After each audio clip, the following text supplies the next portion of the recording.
সুলাইমান আলাইহিস সালাম শক্তিশালী একজন নবী ছিল। উনি মালাকুল মাউতকে বলেছিলেন, মালাকুল মাউত আমার মৃত্যুর সুয়াইয়া সামান্য কিছু আগে আমারে বইলো, আমার একটা কাজ আছে।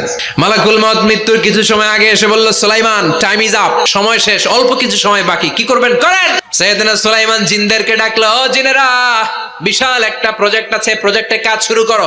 আর কিছু জিনকে বলল, চারদিকে গ্লাস ফিটিং করা একটা রুম বানাও। সাইয়েদনা সুলাইমান আলাইহিস সালাম গ্লাস ফিটিং করা রুমের ভেতরে ঢুকলেন, লাঠির মধ্যে ভর করে দাঁড়িয়ে রইলেন আর জিনদের দিকে তাকিয়ে রইলেন। জিনেরা এত বদমাশ ছিল, সাইয়েদনা সুলাইমান দাঁড়িয়ে না থাকলে কাজ করতো না। উনি এমন ভাবে দাঁড়িয়েছেন, রূহ চলে গেল, লাশ হয়ে দাঁড়িয়ে রইলেন, লাঠির মধ্যে দাঁড়িয়ে আছেন, জমিনের মধ্যে লুটিয়ে পড়ে নাই। জিনগুলো দূর থেকে ভাবলো বস তো দাঁড়ায় আছে। জিনেরা মনে করছে বস দাঁড়ায় আছে, কাজ করতেই হবে। করতে করতে পুরা প্রজেক্টের কাজ শেষ। ইন দ্য মিন টাইম কাঠ খাওয়ার পোকা সুলাইমান আলাইহিস সালাম লাঠির ভেতরে ঢুকে লাঠিও খেয়ে ফেলেছে। সাইয়েদনা সুলাইমান আলাইহিস সালাম ধপাস করে জমিনে পড়েছে। আর জিনেরা কয়, হায় হায়, খালি খালি কাম করছে এতদিন।